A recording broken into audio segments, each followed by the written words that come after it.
Good afternoon, everybody. My name is Sophie O'Keefe and I'm the Professional Development Manager at English Australia. Thank you so much for coming to our inaugural EdTech SIG online symposium. This is also the first online symposium that English Australia has run, so today is doubly exciting for us.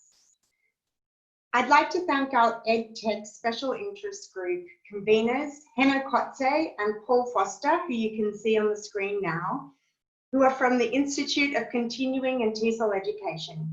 This event was their idea and they've worked tirelessly behind the scenes to make it happen. So thank you, Paul and Henno. We've got a really exciting program for you over the next 2 evenings. Before we start, I'd like to remind attendees that if you have any questions, you can type them into the Q&A box. Also, we'll be having scheduled 10-minute breaks throughout the symposium to allow time for you to recharge. And finally, if you'd like to tweet or post on LinkedIn, please use our hashtag EdTechInELT. Now, I'd like to introduce our opening keynote speaker, Sophia Mavridi. Sophia is the Digital Learning Specialist and Lecturer in English at De Montfort University in the UK. She is also the IATEFL Learning Technology Special Interest Group Joint Coordinator. Thank you so much for joining our symposium, Sophia. It is my pleasure to see you. Let me share my screen and set up. It won't take long. Can you please let me know if you can see everything? It should be okay. Yes, yeah? Looks good. Fantastic. So, hello everyone. I'm really glad to be here. It's morning. It's 7:30 in the morning here in the UK. It's a bit cloudy. So I'm speaking to you from the past, really, because it's afternoon, late evening for you. So this is my first time presenting in Australia virtually, and hopefully I'll be able to be here to come when all this pandemic is behind us. So it's pretty certain that most teachers will be doing some form of online teaching in the coming year. It may be online, exclusively, fully online. It may be some form of hybrid teaching. We may go back to the classroom and then switch to online again. But one thing is for sure, this time round, it won't be without warning, because essentially this is what happened back in March or around March, depending the location. Educators were thrown in at the deep end and had to switch to start teaching online almost overnight. So now it is different. Now we know that it might happen. So with this in mind, and with this chance to reflect on the lessons learned and how we can do more intentional planning, there are some important questions to be asked. Did we do well? Did we do badly? What do we need to do different? And this is what this plenary is all about. So Sophie gave me a fantastic introduction, short and sweet.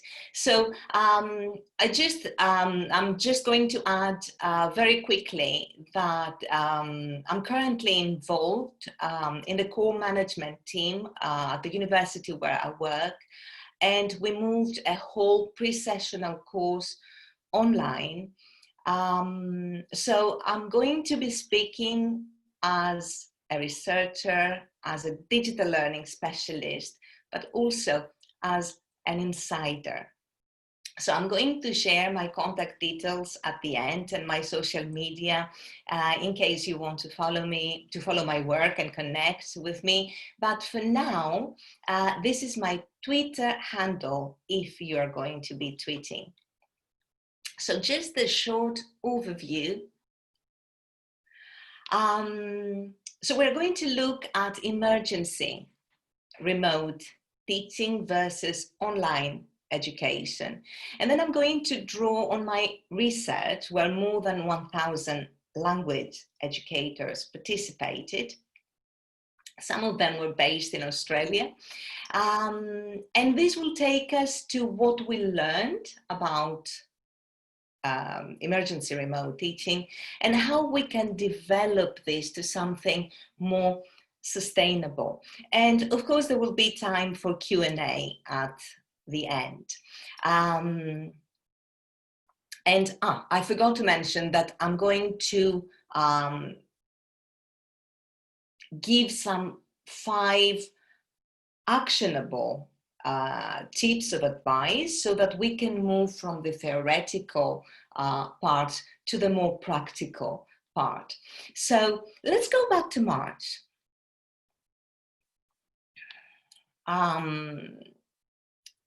When schools had to close and move online, of course, I need to point out here that this is what happened in Europe, Australia, and in many parts of the world, but not everywhere, because something else that COVID-19 made apparent was the huge digital divides that exist between those who have access to technology and those who don't. This is a massive topic anyway, so I'm not going to go into this, but those based in more advanced economy countries, if you like, who had access to the internet, moved online. And we all teach in different contexts. So my question is, what was it like for you? Did it look like this? Or did it look like this? Or perhaps a combination of both? Can you type in the chat? What was it what was it for you? Was it like chaos? Was it more structured? Can you type in the chat? A combination of the two, both, like of both, yeah. Okay, great. Great, thank you for your answers. So for many teachers, it was utter madness because nobody was prepared and most teachers had never taught online before. There was not enough time for preparation. And so what they did was dive in and basically build a plane while they were flying it. Which is essentially how we respond to a crisis. And that was fantastic. And it was fantastic, not because it was perfect. It was far from being perfect, as we will see in a bit. But it was amazing because we, the educational community, we turned a big problem, a massive problem, into an opportunity.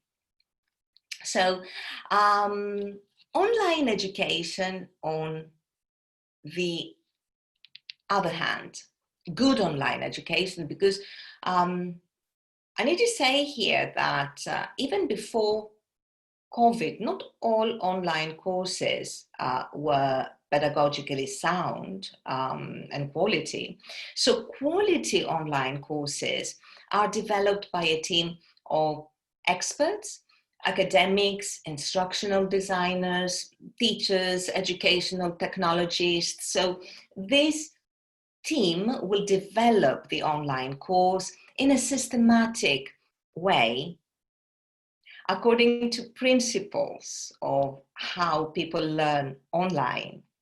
So they will essentially integrate all the necessary features and elements that people need to learn online.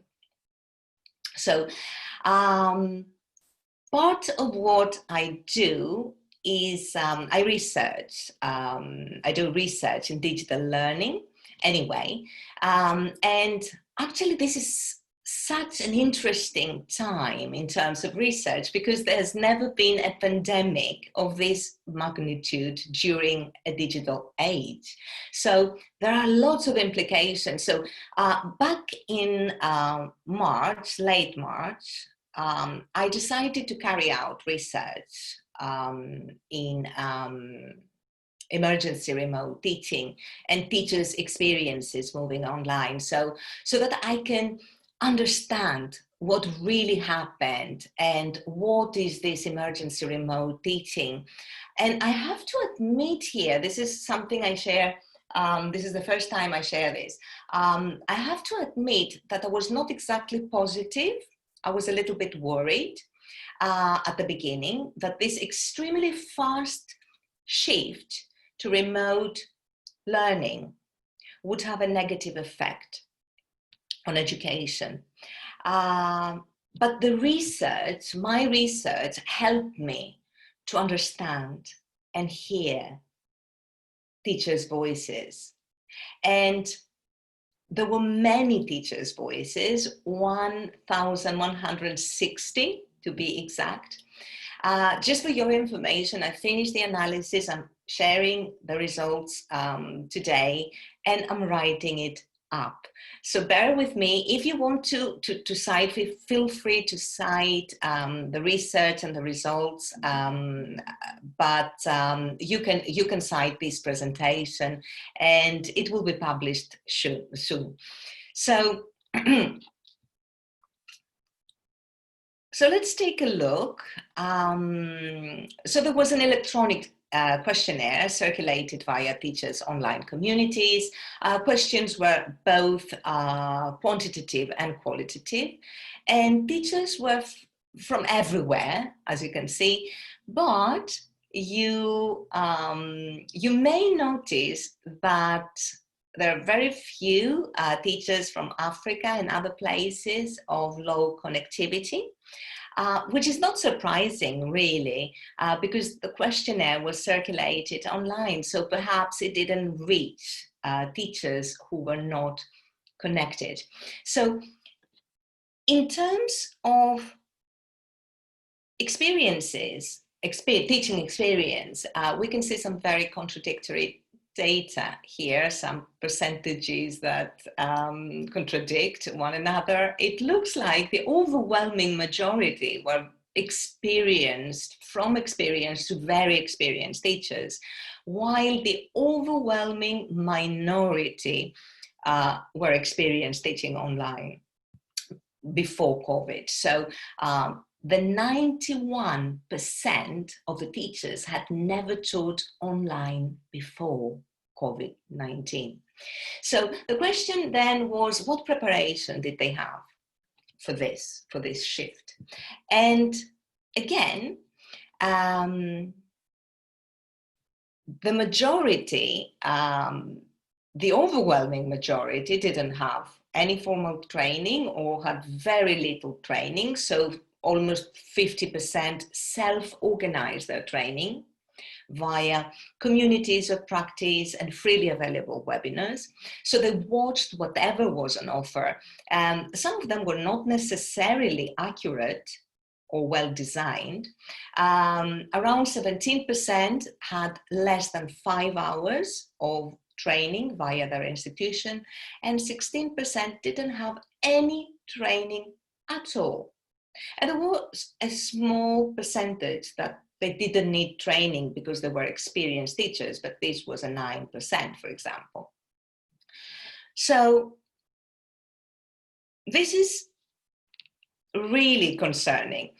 So let's see how this peer training and quick shift online affected teachers' experiences in the quantitative question where teachers had to rate the experience. The answers were mostly positive. And I think this is because teachers were happy that they were able to provide continuity. The rating is dropping when it comes to the students, as you can see in the second column, students' engagement. So in a way, there is a hint here that, okay, I'm happy that I can continue teaching, but students' learning and engagement needs to be improved.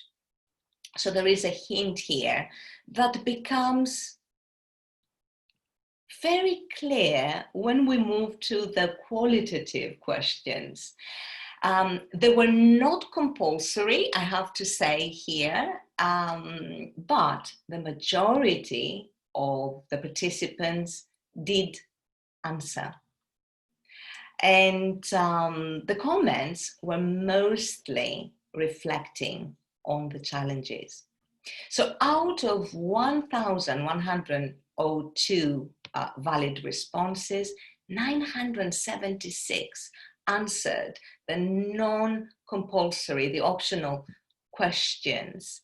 And then I analyzed these thematically to be able to go deep and understand teachers' experiences.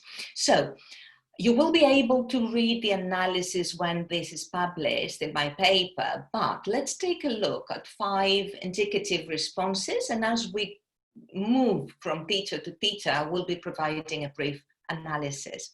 So first one from the UK, not all my learners do all the materials I sent them. So they don't practice the vocabulary or structures I have taught them virtually, and therefore continuity is difficult. Here, I don't know if you agree with me, here we have pedagogical concerns about the asynchronous materials. Just to say here that if the materials are PDFs or anything else that was made for classroom use or for homework, if there were long lectures that they were recorded online, for example, then chances are students wouldn't be able to do them, to follow. Of course, we will never know what materials the teacher was referring to, but it clearly flags that there is something wrong with that pedagogy. Moving on, Italy. There has been a shift from emergency lessons and doing what we can to a push for delivery lessons of a certain standard, despite none of the teaching staff having experience in online teaching. This is incredibly frustrating. So, do you agree that this flags various different issues? Leadership, we throw you in at a deep end, we don't train you, we assure you that all we need from you as a teacher is continuity, but then we want quality lessons and we want you to figure out how to deliver these quality lessons. Along the same lines, but perhaps even more serious, comes the next one from Mexico, where the particular teacher struggles with their internet connection as well. So I was positive and I actually liked teaching. But then my coordinator started to ask for live conferences, which is impossible for me since I live in a rural area and my internet is not good. And I started to feel the pressure. So this teacher from Mexico was happy and enthusiastic at the beginning, but then this enthusiasm was replaced by stress because of the demands of her line manager. And I wonder how this stress must have reflected on her teaching, because emergency remote teaching and continuity are all fantastic, but what about teachers' well-being? Moving on to Canada, but I think it rings many bells with many of us, our institution had invested in providing the technology, LMS, etc., but had not invested as much in faculty development, online curriculum development, or even planning. So this comes from Canada, again, the pedagogy versus the technology, just because as an institution have provided the LMS, the Moodle, the Blackboard, or whatever technology we have provided, doesn't mean that teachers and students know how to make informed decisions that will facilitate and enhance online learning. So finally, your very own contributor, participant from Australia, I feel that moving things online, although they should make the learner less dependent on the instructor, actually puts more stress on the instructor interacting with each individual student. This is just much more work. So pedagogy again, teacher and students training workload. I will need to point out here that learner autonomy is not a byproduct of moving online. It won't just happen just because we moved online. We say that teachers need training to teach online, and this is true. But what about students? Just because they are fluent users of technology doesn't mean that they know how to learn online. So we need to help them to develop these skills. But who will do that? The teachers who only had informal, self-organized training. So these are some very important questions that came up. And trying to sum up what I presented, I would say that it all boils down to three themes or areas, if you like, that we need to be looking at as we move forward. And these are leadership, pedagogy, and training.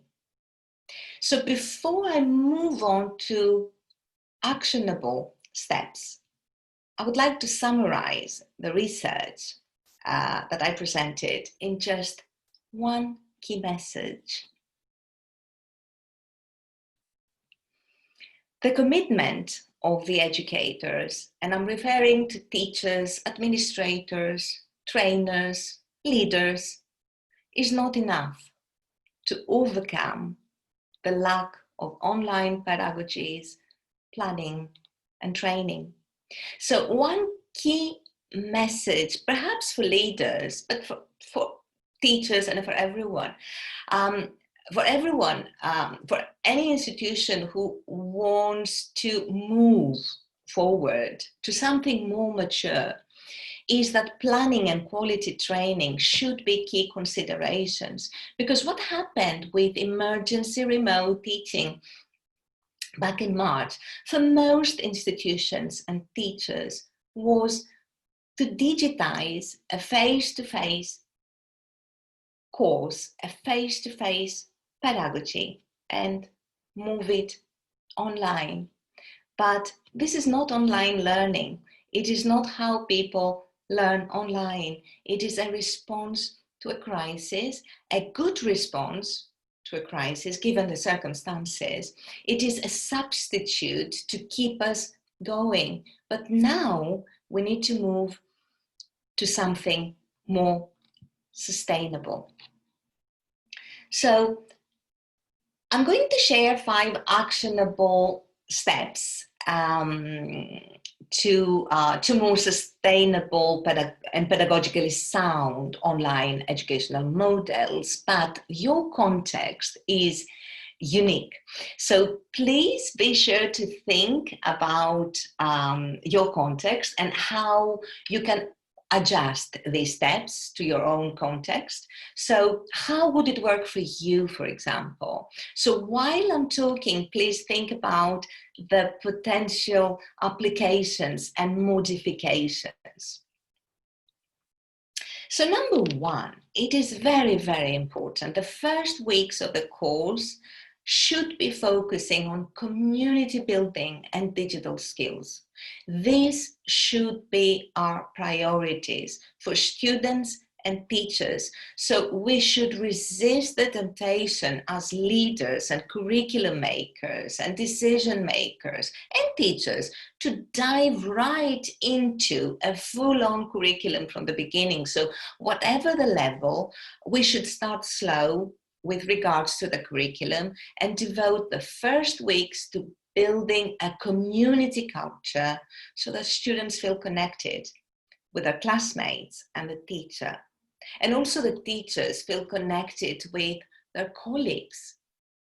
And they learn how to cooperate in this different mode. And above all, students and teachers need training and practice with whatever technologies they will be using. So the school leadership should be creating these regular opportunities over the first weeks by making the curriculum lighter so that the teachers have the time to do this in the classroom.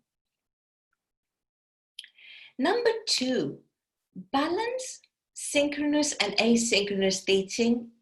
If you go back to the classroom, balance the face-to-face component and the asynchronous component. Now, the asynchronous bit is extremely, extremely important because students can access it at any time. It is flexible. The synchronous is great for building rapport and social presence, but it puts some students at a disadvantage if they don't have the same access to devices or technology or internet. Also, if we go back to the classroom with the pandemic still around, we will need to cater for those who may not be able to attend the live class. So again, the synchronous bit becomes extremely important. So I'm not going to tell you whether you should have a 50% synchronous and 50% asynchronous, or a 30% and a 70%. I'm not going to do that because decisions should be context specific, and generalizing would be very wrong.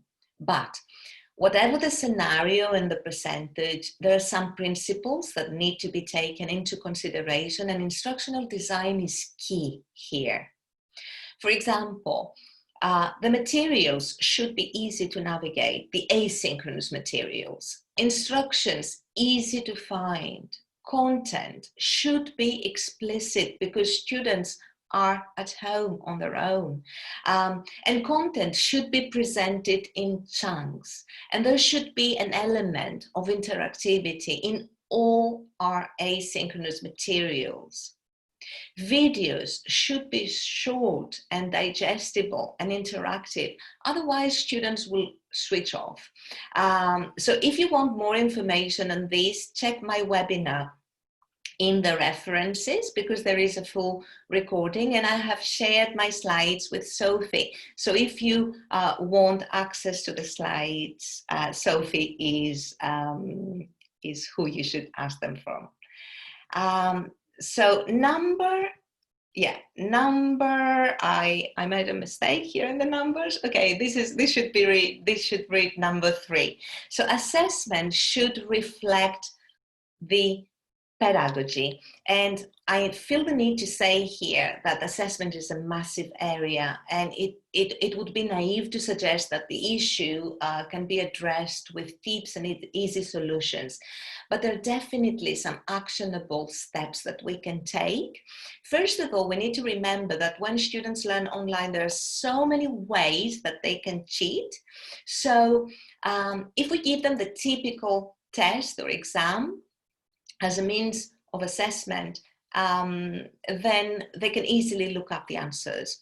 Of course, there are ways of online monitoring and having the cameras on, but there is no such thing as monitoring 100% when we are online. And of course, we cannot stop tests and exams altogether. Some tests are essential, for example, language certification, Cambridge exams, IELTS, and so on. But most of what we do in the classroom can be assessed with alternative ways. For summative assessment, I would say focus on creation rather than multiple choice and tests. In this way, first, cheating becomes more difficult. Second, the assessment is meaningful and reflects the online pedagogy. And they can do, students can do research, they can create a project, they can create a video, a podcast, and then they can do a write-up of this project if we want to assess the writing, for example. So it can integrate so many skills. Of course, it would be unrealistic to say that we can change everything and replace everything. So what I would recommend is use this approach for 1 or 2 assessments and use a very simple rubric so that students know what they will be assessed on. For ease, I would recommend the single point rubric. You will take a look at the references to see what I mean, and there is a sample rubric there. And there is another session today on digital assessment, so don't miss it. But for teachers to do all this, we need teacher training, and teacher training needs to be ongoing. We talked about the importance of teacher training, and as I said, I can't stress enough that this teacher training needs to be ongoing, because we cannot offer teachers 1 hour training or 2 hours training at the beginning of the course and believe that this will be enough. And something else. By teacher training, I do not mean how to use Zoom or Kahoot or other tools. Of course, this is important, but this is just a small part of the training. What the training needs to do is to link the pedagogy with the technology. And for this to happen, the trainer needs a strong background in educational technology. Because let's say that I have learned how to use the platform and how to design Kahoot and interactive quizzes, but if I don't know how people learn online and how to use and adjust the platform according to this, then all my technical knowledge is of very little use. So how can we do this? Most teachers are lifelong learners anyway and are able to learn a lot from a little. And this is what I really love about teacher training. So the ideal scenario would be ongoing training by an in-house specialist. If this is not possible, I would suggest monthly sessions by a specialist via the institution, and then online coaching and support. Also, teacher observations are very important, not to check up on the teacher, no, but as a means of professional development. And also, teachers need to see examples of great remote teaching. I know there are privacy concerns here, but even recording and sharing short clips and snippets of a session, it will help teachers to see what effective online classrooms look like. And of course, by any means, conferences like this one, communities of practice, peer observation, following people on social media and learning from and with them are all excellent ways. They're fantastic ways. But my point is that we cannot exclusively rely on this informal training, but it can perfectly complement the more formal professional development that I described earlier. So closing, I want to share a powerful extract from an article that refers to emergency remote teaching. Too many teachers are being left alone, trying to reinvent schooling by themselves. In the age of distance learning, it is possible to dramatically redesign the role of the teacher, but it needs leadership. So I really hope that we will use the lessons learned from the first phase, and we will be able to deal with the next challenges and find creative solutions, and the teachers are not left alone this time round to reinvent schooling and learning online. And I just want to add one last thing. I really hope that when this nightmare of COVID-19 is behind us and a vaccine is found and we can safely go back to the classroom, I really hope that we won't just go back. In fact, let's not just go back to how things were before COVID-19, but use the lessons and everything else we've learned as an opportunity to go forward. Thank you very much. Thank you. So if you want to cite this presentation, this is the citation that I would suggest. And here are the references that I refer to and the links where you can find further reading. And please follow me, let's connect. Sophie has my slides, and if you have any questions, I would be very happy to answer them now here, or of course we can follow up online anytime on social media. Thank you.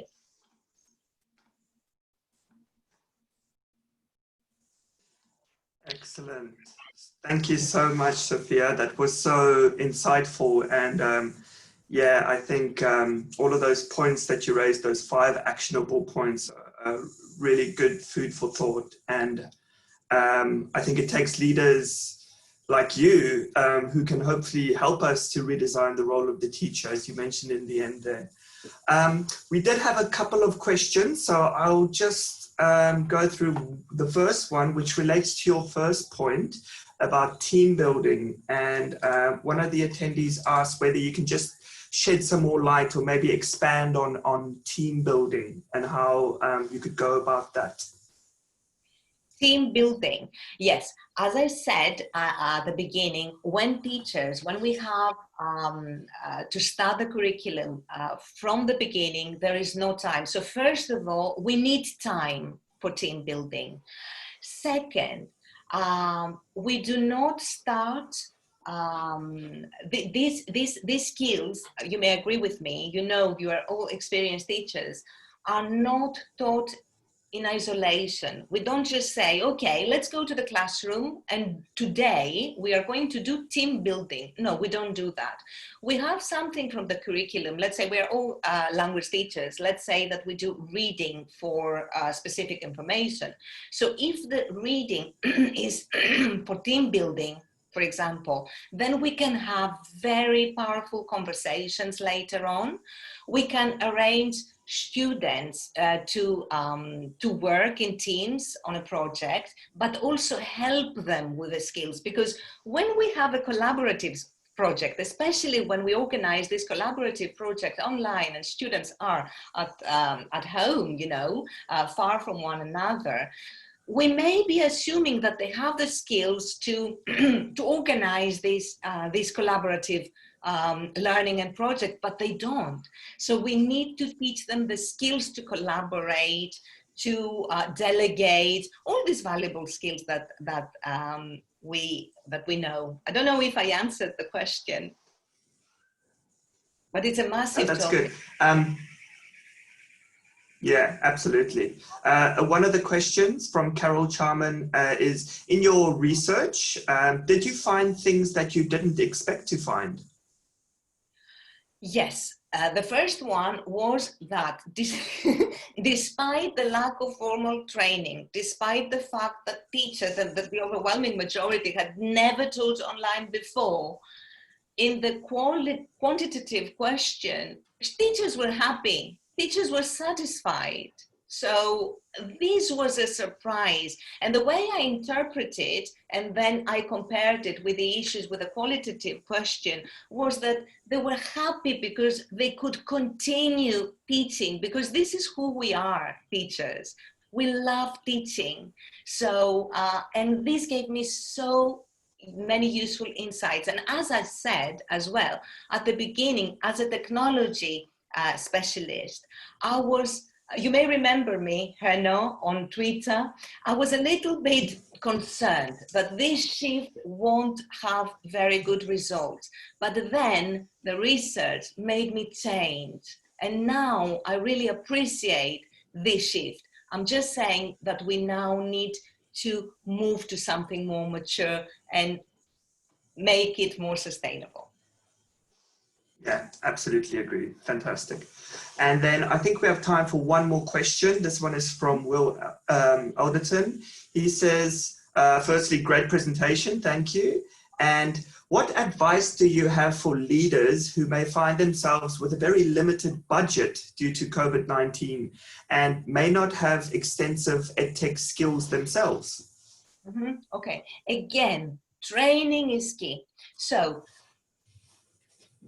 trying to reinvent everything on our own is not possible, because you are members of this fantastic group, the EdTech SIG, and you understand that this is a whole new world, a whole new discipline. As we go to the doctor, we really need a specialist to tell us. So this is a question for a specialist. I could understand there are many things that you can do, not as many as another institution with a big budget would do, but there are definitely things that you can do. It is doable, but we need someone specialized to give advice.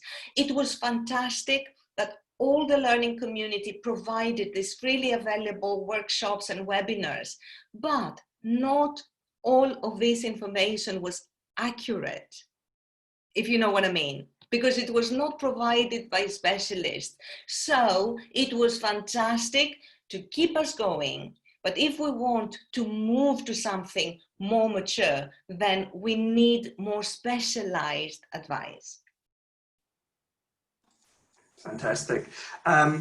Unfortunately, we're out of time, but Sophia has shared all of her contact details. So let's keep the conversation going by the Facebook group or Twitter, or even her fantastic blog, where she has a wonderful series on synchronous and asynchronous communication as well. Thank you very much, Sophia. Thank you. And Thank you. with that, as we know, when we're online, it's important to take frequent breaks. So it's time for our first break before our next speaker. See you soon. Thank you.